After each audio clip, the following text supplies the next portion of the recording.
Vamos a compartir la palabra del Señor. ¿Les parece? Vamos a... Nuestro texto esta mañana va a ser 2 Corintios, capítulo 3, versos 4 al 6. Es donde vamos a estar leyendo en el nombre del Señor. 2 Corintios, capítulo 3, versos 4 al 6. Si lo encontró,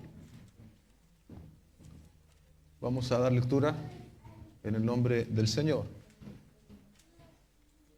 Dice: esta confianza tenemos hacia Dios por medio de Cristo. No que seamos suficientes en nosotros mismos para pensar que alguna cosa procede de nosotros, sino que nuestra suficiencia es de Dios, el cual también nos hizo suficientes como ministros de un nuevo pacto, no de la letra, sino del Espíritu, porque la letra mata, pero el Espíritu da vida. Padre, hemos leído tu palabra. Te pedimos en el nombre de tu Hijo Jesucristo que tú puedas hablarnos esta mañana, que nuestros sentidos espirituales puedan estar atentos a lo que tú quieres enseñarnos a través de tu palabra, que pueda ser, Señor, para nosotros un alimento espiritual, para fortaleza, Señor, y también para que la imagen de tu Hijo Jesucristo sea cada vez más formada en cada uno de nosotros. Te lo pedimos en toda humildad a través de Cristo nuestro Salvador. Amén y amén. El nombre de esta predicación es Servidores del Nuevo Pacto. No sé cuántos recuerdan, pero el versículo 6 ha sido un versículo muchas veces mal interpretado para decir: no estudies tanto la Biblia, la letra mata. Y se ha dicho precisamente basado en ese texto. Pero lejos de enseñar eso, Pablo está, como en muchas otras oportunidades, a través de este pasaje que hemos leído, haciendo frente a sus antagonistas que distorsionan el Evangelio y que lo mezclaban con la necesidad de guardar la ley de Moisés. Siempre lo hemos dicho, los antagonistas, los adversarios de Pablo decían más o menos así: tú tienes que creer en Jesucristo, pero también debes obedecer la ley de Moisés para alcanzar salvación. Pablo aquí es categórico: el Espíritu, el Evangelio es el que da vida. La letra mata y no hay nada ahí entre medio. O estás en Cristo mediante el Evangelio, mediante el Espíritu, y tienes vida, o simplemente no lo estás y estás entonces sujeto de la letra y muerto. Es absolutamente cierta entonces esta expresión: la letra mata, pero el Espíritu da vida. Pero es cierta en el sentido que Pablo la escribió y no como muchos hoy la han interpretado. Quiero entonces que vayamos a este texto. Hemos dividido esta predicación en 3 puntos. Justamente versículo 4, 5 y 6 son los 3 puntos que vamos a estar desarrollando con la ayuda del Señor. El primer punto es: confiados por la obra de Cristo. Leemos en el verso 4: esta confianza tenemos hacia Dios por medio de Cristo. Lo cierto es que para tener más claridad respecto de esta expresión tenemos que subir al capítulo 3, al verso 1, para entender lo que estaba sucediendo. Los adversarios del apóstol Pablo estaban levantando dudas respecto de su ministerio apostólico, y estas dudas de estos falsos maestros que estaban en Corinto instalados, entonces estaban también influenciando a la iglesia, una iglesia que precisamente el mismo apóstol Pablo había fundado. Entonces leemos en los versículos capítulo 3 del mismo capítulo, desde el 1 al 3, dice el verso 1: ¿comenzamos otra vez a recomendarnos a nosotros mismos? ¿O acaso necesitamos, como algunos, cartas de recomendación para ustedes o de parte de ustedes? Era habitual en la época que los hermanos que recorrían ciudades predicando el Evangelio llevaran consigo cartas de recomendación desde las iglesias de donde habían salido. Vemos un solo ejemplo para ilustrarlo, el ejemplo de Apolos. En Hechos, capítulo 18, verso 27, dice así el texto: cuando Apolos quiso pasar a Acaya, los hermanos lo animaron y escribieron a los discípulos que lo recibieran. Ahí está esa práctica, ¿no? Cuando llegó, ayudó mucho a los que por la gracia habían creído. Pero Pablo aquí se está expresando de una manera incisiva hacia esta iglesia que él mismo había fundado, Pablo conocía a perfección la realidad de los corintios. El apóstol no necesitaba este tipo de certificaciones propias de la época, porque, como leemos ahora en los versículos 2 y 3, él tenía algo mucho mejor que una carta de recomendación de alguna iglesia. Dice, ustedes son nuestra carta, escrita en nuestros corazones, conocida y leída por todos los hombres, siendo manifiesto que son carta de Cristo redactada por nosotros, no escrita con tinta, sino con el Espíritu del Dios vivo, no en tablas de piedra, sino en las tablas de corazones humanos. Es decir, la recomendación más eficaz para el apóstol Pablo estaba en el propio testimonio de esta iglesia corintia. La desconfianza entonces surge en la iglesia por la intromisión de estos falsos maestros en contra de Pablo, y este último se ve entonces forzado a recordarle ciertas cosas a los corintios. Un comentario consultado dice lo siguiente: las recomendaciones de Pablo y la evidencia que lo acreditaba como un apóstol legítimo no son documentos escritos en piedra o papiro, sino que son las vidas de los mismos corintios. No tenemos hoy día este tipo de problemas en nuestro contexto porque de verificar a los apóstoles, ¿no? Porque hoy día si alguien afirma ser apóstol, ese es un falso apóstol. No puede ser, porque ningún ser humano hoy día es capaz de cumplir los requisitos para ser llamado apóstol. Y eso está muy claro allí en el libro de Hechos, al comienzo, cuando se quería reemplazar, ¿no? Se quería tomar el lugar que había desocupado Judas. Ahí se establecen los requisitos para que alguien sea un apóstol. Una de las cosas más principales e inaludibles en este sentido es que el apóstol debía ser nombrado por Jesucristo mismo. Y eso hoy día nadie lo puede tener, entre otras características también. Pero, si bien no tenemos este problema de reconocer o no apóstoles, no los hay, sí está el problema aún en nuestro contexto de la desconfianza. La desconfianza que entra a la iglesia por distintos motivos. Y lo cierto, amados hermanos, es que en el seno de una iglesia local como la nuestra, una iglesia pequeña, debe haber confianza. Debemos tener confianza en el liderazgo, en los hermanos y hermanas que están en alguna área del servicio. No debemos dejarnos influenciar, como en este caso, por agentes externos, en la época del apóstol Pablo, o por comentarios, o por nuestras propias experiencias del pasado. Lo cierto es que en una iglesia local como esta, ¿habrán fallas? ¿Fallaremos? Absolutamente que sí. ¿Habrá, digo yo, falsos positivos? ¿Me entiende el término? Muchas veces que parecen que son, pero que no son. También porque nosotros no tenemos la omnisciencia de Dios para poder darnos cuenta absolutamente de lo que hay en el corazón de las personas. Pero hay una distorsión del discernimiento cuando frente a cada movimiento se levanta una sospecha. Entonces, el discernimiento es algo requerido para nosotros como creyentes, pero el discernimiento se puede extralimitar hasta volverse algo que siempre te está generando desconfianza de los otros, desconfianza de los otros, desconfianza de los otros. Y eso no puede estar pasando si de verdad nosotros queremos crecer y progresar como iglesia. Imagina tú que en el contexto se estaba desconfiando del apóstol mismo. Y esa iglesia había sido fundada por el apóstol mismo. Para que una iglesia madure, debe existir entre nosotros una relación de confianza de todos quienes conforman la realidad de una iglesia local.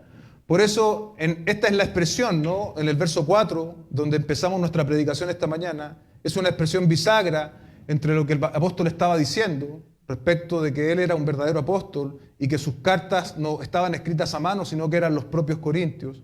Y ahora entonces cae en el verso 4 para decir, esta confianza tenemos hacia Dios por medio de Cristo. ¿Qué es aquí la palabra confianza? Dice, proviene de la misma raíz griega que fe, confianza o creer. La palabra pistis. Básicamente significa confianza, seguridad o dependencia. Confianza, seguridad o dependencia. Quedémonos para no definir con la misma palabra, con seguridad. El apóstol tenía la seguridad hacia Dios por medio de Cristo, de su ministerio. Los falsos apóstoles de la época de Pablo ponían su confianza en sus cartas, que muchos piensan que esas cartas eran falsificadas. Eran cartas falsificadas que ellos presentaban como argumentos para validarse frente a las iglesias. Pablo no basaba su seguridad en esto, sino que basaba su seguridad en Dios, gracias a la obra de Cristo. ¿Qué sería entonces, iglesia, de cualquier siervo de Dios si basara su ministerio en otra cosa que no sea la obra de Cristo? ¿Qué sería de una iglesia como la nuestra si no basáramos nuestro ministerio en la obra de Cristo? No seríamos siervos de Cristo, no seríamos una iglesia local que honra a Cristo. Dios mismo es quien finalmente nos certifica como genuinos. Es su obra en nosotros. Pablo da cuenta de que sus cartas de recomendación son los propios corintios y sus vidas transformadas, como hemos leído recién. Esa es la obra de Dios por medio de Cristo. Si vemos expresiones de gracia en nuestro contexto, aquí mismo en esta iglesia local, personas que vienen a la fe, personas que están madurando en la fe, personas que están desaprendiendo ciertas cosas que aprendieron antes para aprender lo que ahora entendemos que enseña la Escritura de manera clara. Eso es todo gracias a Dios por medio de Cristo. Si deseamos, iglesia, seguir viendo la obra del Señor en medio nuestro, debemos entonces poner toda nuestra confianza de que la obra no es nuestra, sino que la obra es de Dios y nos ha sido confiada por medio de la obra de Cristo. Como hemos dicho antes, esta confianza del apóstol Pablo no requería cartas de recomendación, se proyecta a otra realidad ministerial que vemos en Pablo y que está descrita en el segundo versículo, en el versículo 6 en este caso, el 5 en este caso, que también es deseable para nosotros. Y es el segundo punto de esta predicación, la suficiencia dada por Dios. Leamos nuevamente los versículos 1 y 2 del capítulo 3, para que hagamos un ejercicio allí. Léalo usted este texto, diga, mira, comenzamos otra vez a recomendarnos a nosotros mismos. ¿O acaso necesitamos, como algunos, cartas de recomendación para ustedes o de parte de ustedes? ¿Cómo les suena esa expresión? Suena así como un poco arrogante, ¿no? Después dice, ustedes son nuestra carta, escrita en nuestros corazones, conocida y leída por todos los hombres. Esto fuera de contexto obviamente puede sonar con un dejo de orgullo o de autorreferencia por parte del apóstol Pablo. Pero ya dijimos, como hemos leído en el capítulo 4, que su confianza no estaba en él. La confianza del apóstol Pablo estaba y descansaba en Cristo. Pero además ahora agrega en el versículo 5, no que seamos suficientes en nosotros mismos, escuche bien, para pensar que alguna cosa procede de nosotros.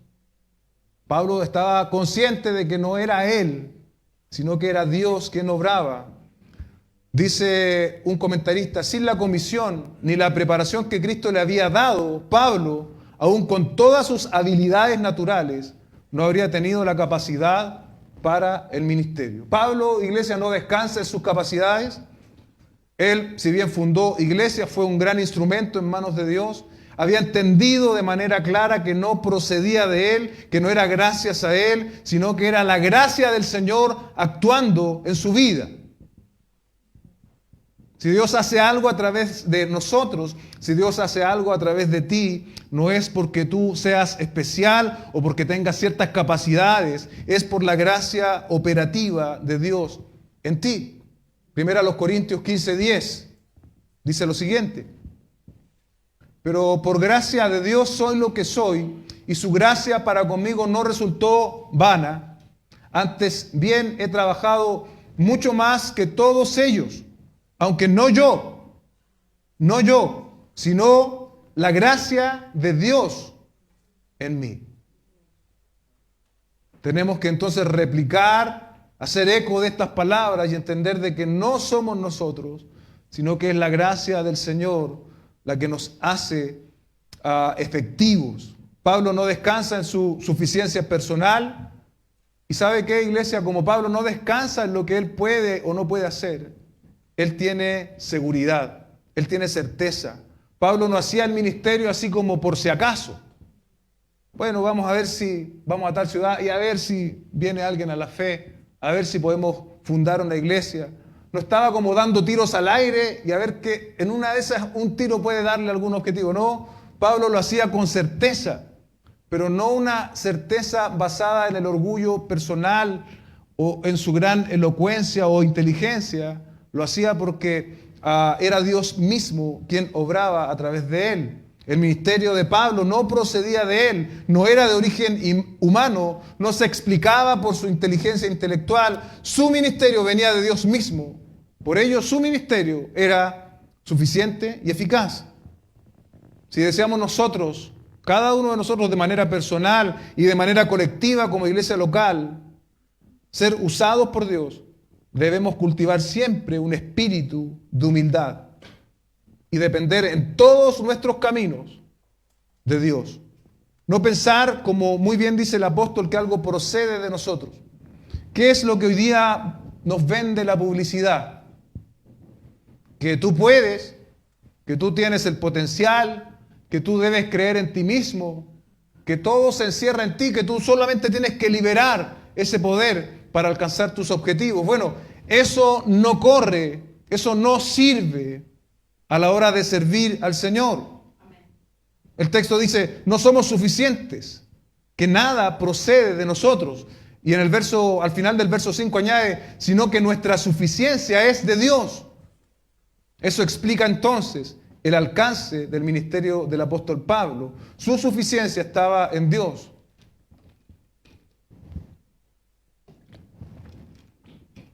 Qué importante es tener confianza por completo en la suficiencia de Dios. Nos librará, iglesia, de la ansiedad cuando las cosas no resultan como esperamos. Nos permitirá actuar con responsabilidad frente a lo que Dios nos ha encomendado hacer, pero siempre descansando en que los resultados no son nuestros, sino de Dios. Cuando nuestra suficiencia está en Dios, no caemos en el activismo legalista de pensar de que todo depende de nosotros y de nuestras actividades, ni tampoco en el otro extremo de la pasividad, de no mover ni siquiera un dedo por la causa del Señor porque no lo siento hacer, o porque estoy esperando prácticamente una señal sobrenatural para hacerlo. No caemos en ninguno de esos dos extremos. En la suficiencia de Dios, podríamos decir de manera simple, caminamos al ritmo que Dios nos permite andar, haciendo las cosas cuando tenemos que hacerlas, haciendo las cosas en conformidad a la palabra del Señor. Y la misma palabra y su espíritu nos capacitan y nos empujan, nos inclinan para hacerlo.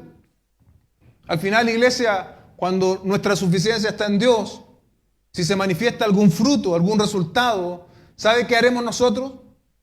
Vamos a mirar al cielo, vamos a levantar nuestras manos y vamos a darle gloria al Señor por utilizar una frágil vida como la nuestra. Pero no nos vamos a quedar con ningún crédito, porque todos son de Dios. Dios ciertamente usa tus dones, tus talentos, incluso tus experiencias y capacidades, pero siempre lo va a hacer en el canal de su gracia suficiente. Tus dones, talentos, experiencias, capacidades fuera de la suficiencia de Dios no tendrán ningún fruto permanente. Descansamos entonces en que nuestra suficiencia está en Dios y Él se glorificará a través de nosotros, vasos de barro. ¿Lo podemos hacer? Vasos bien dispuestos, obedientes a sus propósitos revelados en su palabra. La pregunta que tenemos que hacer para todos los que estamos aquí, y me incluyo, ¿cuán dispuestos estamos a ser este tipo de vasos de barro? Si Dios ha hecho esto en nosotros, si somos vasos de barro, el sinónimo directo de esto es que también somos, punto 3, ministros del nuevo pacto. Somos ministros del nuevo pacto. El verso 6 dice, el cual también nos hizo suficientes como ministros de un nuevo pacto, no de la letra, sino del espíritu. Vamos a quedar hasta allí. La NBI traduce esto de la siguiente manera. Él nos ha capacitado para ser servidores, ministros servidores, de un nuevo pacto, no el de la letra, sino el del espíritu. Ahora, como nuestra suficiencia está en Dios, Él levanta también ministros suficientes, es decir, capaces de servir a este nuevo pacto. El apóstol se nos muestra como un ejemplo de cómo debe lucir un ministro capacitado. Y es más, el propio Señor Jesucristo dijo en Marcos capítulo 10, verso 45, que el ser siervo no es algo especial o algo así como que alcanzan ciertas personas solamente. Dice, porque si aún el Hijo del Hombre vino para, pero ni aún el Hijo del Hombre vino para ser servido, sino para servir y para dar su vida en rescate por muchos. El llamado de cada cristiano, de cada creyente, sin ningún tipo de excepción ni excusa, ¿sabe cuál es?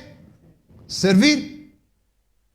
Y para tener un poco más de contexto, recordemos lo que el mismo Señor dijo antes del 10:45 de Marcos, desde el versículo 42, dice, llamándolo junto a él, Jesús le dijo, ustedes saben que los que son reconocidos como gobernantes de los gentiles se enseñorean de ellos y que sus grandes ejercen autoridad sobre ellos. Verso 43, pero entre ustedes no es así, sino que cualquiera de ustedes que desee llegar a ser grande será su servidor, y cualquiera de ustedes que desee ser el primero será siervo de todos. ¿Cómo estamos según ese parámetro? ¿Estamos siendo siervos de los demás? ¿Estamos sirviendo a todos? No debemos caer en esa trampa o en esa mentira de restringir el servicio a Dios solamente a lo que nosotros vemos, solamente a lo visible. Usted sirve al Señor cuando usted comparte el Evangelio con su vecino, cuando usted ora por sus hermanos en la fe que están en problemas, cuando usted visita o llama a otro creyente, está también sirviendo al Señor, cuando dispone de su tiempo, está sirviendo al Señor, cuando toma una escoba, cuando limpia un baño, cuando dispone de sus recursos, usted está sirviendo al Señor. Yo me acordaba de, siendo niño, en la iglesia donde nosotros partimos con mi familia, que llegó mi madre primero, y después fuimos llegando de a poco cada uno, en una oportunidad se hizo un templo nuevo y se necesitaba un espacio no menor para guardar esos tableros del templo antiguo. Yo tengo recuerdos porque incluso yo me subí a jugar a esos tableros. Eran muchos tableros, estaba ocupando por lo menos un tercio del sitio nuestro. Y mi madre, obviamente, consultó con mi padre, sí, que los guardemos acá. Estuvieron mucho tiempo esos tableros allí. Ahí usted ve un ejemplo de disposición de recursos. Y después con los años, cuando se inicia este ministerio, no solo se guardaron tableros en ese lugar, sino que el templo estuvo ubicado en ese lugar por más de 15 años, ocupando quizás un tercio de ese sitio que les pertenecía a mis padres. ¿Por qué digo esto? Porque es un ejemplo de cómo una familia es capaz, o un matrimonio es capaz de disponer sus recursos sin restricción. Y eso también es servicio. También es servicio. Cuando tú, como decía antes, cuando tú vienes a ayudar en cualquier área que la iglesia necesite, también es servicio, pero no solo se restringe a estas 4 paredes, sino que el servicio al Señor va más allá de las 4 paredes. En una óptica más amplia, cuando se dispone como siervo a lo que el Señor demande, eso es servicio. ¿Qué demanda Dios de ti? ¿Tú dices amén o tú siempre tienes alguna justificación? Me gustó lo que decía en algún Zoom mi hermano Sergio, nuestro diácono, la otra vez. Él decía que él siempre tiene una predisposición a decir que sí a lo que le piden. Siempre dice que sí. Y yo puedo dar fe que es así. Han sido muy pocas las veces que yo, por ejemplo, le he pedido ayuda en algo a Andrés y él me ha dicho que no. Muy pocas veces las podría contabilizar con una mano, pero siempre tiene la disposición de servir. No hay nada en el servicio al Señor que no sea importante. Desde tomar una escoba hasta predicar, son asuntos importantes, porque lo estamos haciendo para el Señor. Dice un pastor, tanto el pastor que predica a miles, como el conserje que limpia los baños en la congregación, si son fieles en su llamado y trabajo, obtendrán la misma recompensa. Desde nuestro texto, no solo somos siervos, sino que el texto de manera específica nos dice que somos siervos de un nuevo pacto. Entonces tenemos que definir desde la Escritura qué es este nuevo pacto. La verdad es que este nuevo pacto había sido profetizado cientos de años antes por el profeta Jeremías. En el capítulo 31, vamos a estar leyendo desde el versículo 31 al 34. El anuncio previo de este nuevo pacto dice: vienen días, declara el Señor, en que haré con la casa de Israel y con la casa de Judá un nuevo pacto. No como el pacto que hice con sus padres el día que los tomé de la mano para sacarlos de la tierra de Egipto, mi pacto que ellos rompieron, aunque fui un esposo para ellos, declara el Señor. Esa es la descripción del antiguo pacto, ¿ve? Lo que Dios hizo con el pueblo de Israel y cómo el pueblo de Israel no fue fiel a este pacto. No cumplió con lo que el Señor les estaba demandando. Y ahora en el verso 33 comenzamos a ver las características distintivas y diferentes respecto del antiguo pacto, de este nuevo pacto. Dice: porque este es el pacto que haré con la casa de Israel después de aquellos días, declara el Señor. Pondré mi ley dentro de ellos.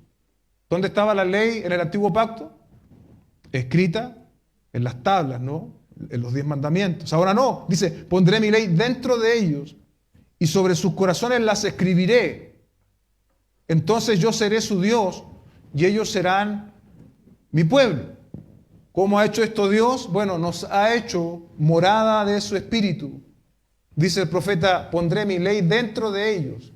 Ya no como en Éxodo 20, escritas en tablas, fuera de ellos, sino dentro. Habrá entonces una relación inquebrantable entre Dios y su pueblo. Verso 34, no tendrán que enseñar más cada uno a su prójimo y cada cual a su hermano, diciendo: conoce al Señor, porque todos me conocerán, desde el más pequeño de ellos hasta el más grande. Todos los creyentes son ahora habitados por el Espíritu de Dios, y Dios da la capacidad de entender su palabra para conocer al Señor. Esto no quiere decir que ya no necesitamos congregarnos, que ya no necesitamos pastores o hermanos que nos enseñen, pero sí que cada creyente puede acceder a la palabra del Señor y puede conducirse de manera agradable delante del Señor y conocerle. Ya no hay una tribu específica, como era en el caso del Nuevo Testamento, para esta tarea. Ahora cada uno de nosotros puede venir habitado por el Espíritu Santo para acceder a la voluntad revelada de Dios. Dice, declara el Señor, pues perdonaré su maldad y no recordaré más su pecado. ¿Cómo hizo esto el Señor? Lo hizo mediante la obra de su Hijo. De esa manera Él perdonó también nuestros pecados. Cuando avanzamos al Nuevo Testamento, el propio Señor Jesucristo habló de este nuevo pacto. En Lucas 22:20 dice: de la misma manera tomó la copa después de haber cenado, diciendo: esta es la copa, es el nuevo pacto en mi sangre, que es derramada por ustedes. Los ministros del nuevo pacto entonces están basados en la obra del Señor Jesucristo. El entendimiento común de pacto que nosotros podríamos tener es que es un acuerdo entre dos partes. En el caso de los pactos que Dios hace con su pueblo, o el pacto que hizo a través de la obra de Cristo, es un pacto de carácter unilateral. Es Dios quien fijó las condiciones de manera absoluta y soberana. Dios hizo de Pablo, y quiere hacer también de la iglesia de este tiempo, ministros de este nuevo pacto, ministros capaces, ministros competentes. El término nuevo tiene dos palabras que se traducen desde el griego, que es el idioma donde se escribió el Nuevo Testamento. Uno, ¿cierto?, dice relación con algo nuevo, una de esas palabras. Por ejemplo, el nacimiento de un bebé. Él es nuevo en el mundo porque acaba de nacer. Y esa palabra griega es neos. En ese sentido es nuevo. Y la otra palabra es kainos, que apunta no solo a lo nuevo en el tiempo, sino también nuevo en cualidad. Esta es la palabra que se utiliza para hablar del nuevo pacto. Un pacto nuevo en cualidad. Dice Barclay, kainos es la palabra que usan Jesús y Pablo al hablar del nuevo pacto, porque no es nuevo solamente en relación al tiempo, sino porque es completamente diferente en especie al antiguo pacto. Produce una relación entre Dios y los hombres que es totalmente diferente al anterior. Este nuevo pacto, del cual somos llamados a ser ministros, es superior al antiguo, iglesia. Y como veremos en la expresión última del texto, en el versículo 6, tiene también consecuencias distintas, absolutamente opuestas. Dice otro comentarista, Pablo continúa para definir y mostrar las diferencias que existen entre el antiguo y el nuevo pacto. El antiguo pacto, dice, fue de la letra, mientras que el nuevo es el del espíritu. En los versículos que siguen, el apóstol aclara que no está hablando de lo que hoy conocemos como Antiguo y Nuevo Testamento. No está hablando de lo que nosotros tenemos acá en nuestras manos. Más bien, por pacto de letra quiere decir la ley de Dios, y por pacto del Espíritu quiere decir el Evangelio. Somos ministros de un nuevo pacto, somos ministros, iglesia, del Evangelio. Desde que el Señor consumó su obra en la cruz en adelante, todos los creyentes somos ministros de un nuevo pacto. Es un pacto del Espíritu, es un pacto que da vida, es un pacto de buenas noticias. El versículo 6 completa esto, dice, porque la letra mata, pero el Espíritu da vida. ¿Qué quiere decir Pablo con letra o grama en el original? Tanto el antiguo como el nuevo pacto son letras, son la revelación divina, debidamente entendidos ambos, tanto el antiguo como el nuevo, llaman a los hombres a la fe, a depender de Dios para su salvación, tanto en el antiguo como en el nuevo. Sin embargo, Israel equivocó el camino respecto del mensaje de salvación y miró ¿qué cosa? Solo la letra de la ley. Al tratar al Antiguo Testamento como letra, como palabra que evoca un esfuerzo personal. Entonces Israel perdió la vida en lugar de encontrarla. Pero ahora, esas mismas escrituras, esa misma grama, ¿no? Esa misma letra, leídas en el Espíritu, implican que el creyente descubre que la ley apunta más allá de sí misma. Es decir, la ley no es un fin en sí mismo, sino que la ley apunta ¿a quién? A Cristo. Y llama a depender totalmente de la gracia de Dios, lo cual constituye una fe salvadora. Las diferencias finales entre el antiguo pacto y el nuevo son absolutamente opuestas, iglesia. Uno mata y el otro da vida. Leemos en Romanos capítulo 3, verso 20, porque por las obras de la ley algunos seres humanos buenos podrán salvarse. ¿No? Porque por las obras de la ley, ningún ser humano será justificado delante de él, pues por medio de la ley viene el conocimiento del pecado. Una de las cosas que hace la ley es revelarnos los atributos de Dios y su perfección. Y lo segundo, lo que está acá en el texto, la ley nos revela el conocimiento de nuestro pecado. Vamos a aclarar eso hacia el final, cómo la ley aún es útil. La letra está vinculada entonces, hermanos, al antiguo pacto y no al estudio de la palabra, como muchos sostienen, sino más bien la letra es aquella observación externa de la ley del Señor. Es un esfuerzo humano, pero al margen o apartado de la obra de Cristo para satisfacer la justicia de Dios. Pero como hemos leído recién en Romanos 3:20, no hay ningún ser humano que pueda hacer eso. Ese esfuerzo legalista es estéril. Nadie entrará al cielo con un certificado de haber sido buena persona. Usted entrará al cielo solo si está unido a Cristo a través de la fe. Por lo tanto, la pregunta básica, esencial, fundamental es, ¿estás hoy unido a Cristo? Porque no importa cuán buena persona tú piensas que eres, si no estás unido a Cristo a través de la fe, entonces lo que te espera es muerte. Ven a Cristo hoy, no esperes más. La oferta del mundo es atractiva, pero pasa una cuenta demasiado elevada. Te empuja a dar la espalda a Dios. Y el destino final de ese camino es muerte. El destino final de ese camino es condenación. En contraste, bien digo, en Cristo está el camino hacia el Padre. ¿Quién sino Él? ¿Quién nos creó? ¿Quién nos formó? sabe lo mejor para nosotros. Estar en comunión con Dios a través de la obra de Cristo y salvar nuestra alma para estar eternamente junto con Él. Nuestro texto dice esta mañana, pero el Espíritu da vida. La letra mata, pero el Espíritu da vida. Tu esfuerzo personal es estéril, es inútil, trae muerte, pero el Espíritu da vida. El Señor Jesucristo lo expresó de esta forma en Juan capítulo 6, verso 63. El Espíritu es el que da vida. La carne para nada aprovecha. Las palabras, escuche bien, que yo les he hablado son espíritu y son vida. Los datos teológicos no transforman la vida del hombre. Eso puede llegar a ser solo letra. En palabras similares, el Señor dijo, el Espíritu es el que da vida y son sus palabras las únicas capaces de dar vida espiritual. La única vía para tener vida espiritual es Cristo. Fuera de Él solo hay muerte. Pablo escribió a los Corintios en a los Corintios 2:14, pero el hombre natural no acepta las cosas del Espíritu de Dios, porque para él son necedad y no las puede entender, porque son cosas que se disciernen espiritualmente.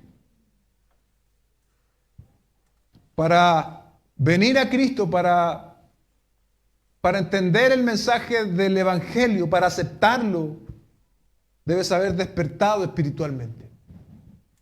Porque si no, no lo vas a poder entender. Y eso es a través de oír el mensaje del Evangelio, de reconocer que eres un pecador y debes venir entonces en arrepentimiento y fe a las plantas del Señor. Los adversarios de Pablo, podemos concluir, están enfatizando la letra de la ley y ese énfasis solo conduce a la muerte. Es el Espíritu quien ciertamente inspiró la Escritura, es el que da vida. Este nuevo pacto fue confiado a Pablo y a la iglesia, de la cual nosotros somos parte, por los siglos de los siglos. Es un mensaje, iglesia, de esperanza. Son las buenas nuevas de salvación que deben ser proclamadas a todo hombre, a toda criatura. La letra mata, el esfuerzo personal es inútil, es insuficiente, pero el Espíritu da vida. Y el Señor nos ha confiado a nosotros como ministros de un nuevo pacto ese mensaje. El Espíritu da vida. Debemos identificarnos como ministros de este nuevo pacto.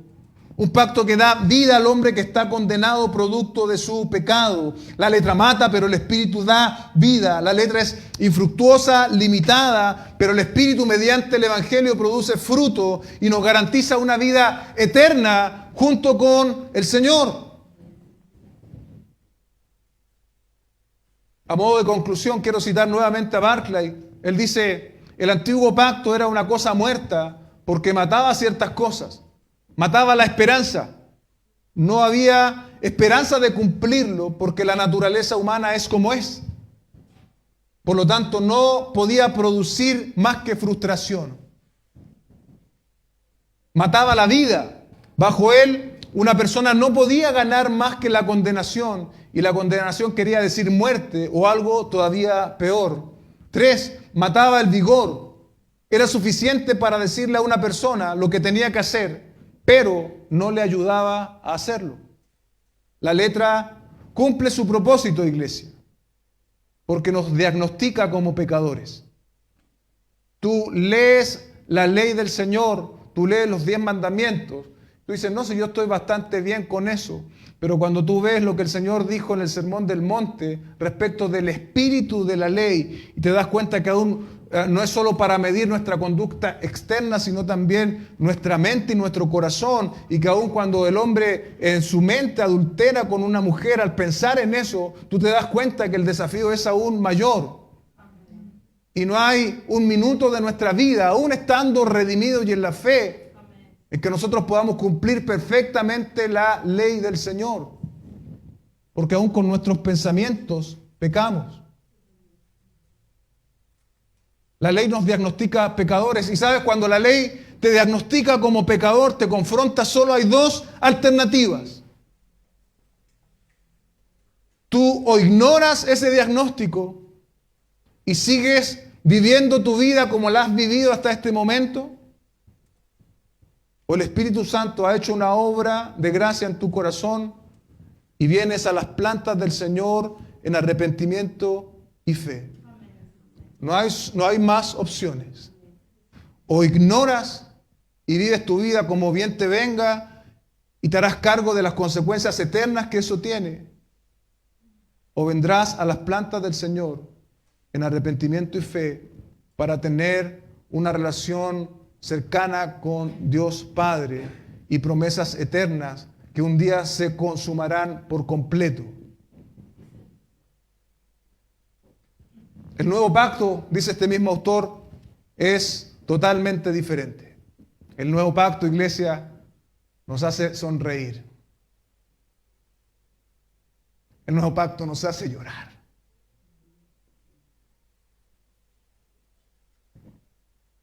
El nuevo pacto nos da vida. El nuevo pacto es una relación de amor. Surgió porque de tal manera amó Dios al mundo. Es una relación entre padre e hijos. Las personas ya no son criminales culpables, sino hijos de Dios. 3, cambia la vida del ser humano, pero no imponiéndole un código de leyes, sino, como dice el profeta Jeremías, cambiando el corazón. 4, por tanto, no solo se le dice a uno lo que debe hacer, sino que se le da la fuerza para hacerlo. Con el mandamiento ahora tenemos el poder para obedecer. Gloria al Señor por eso. Iglesia, todos y cada uno de nosotros, si estamos en la fe en Cristo, hemos sido llamados a ser ministros de este nuevo pacto, siendo útiles y descansando en la suficiencia de Dios para anunciar las virtudes de aquel que nos llamó de tinieblas a su luz admirable. Si tú aún no has venido al Señor, si tú aún tienes dudas en tu corazón, hoy es un buen día para venir en arrepentimiento y fe delante del Señor. No le des más la espalda, no levantes más excusa. Arrepiéntete de tu pecado. Confiesa a Cristo como el Señor de tu vida y Él se encargará de hacer una obra en tu corazón. Cierre sus ojos, vamos a orar.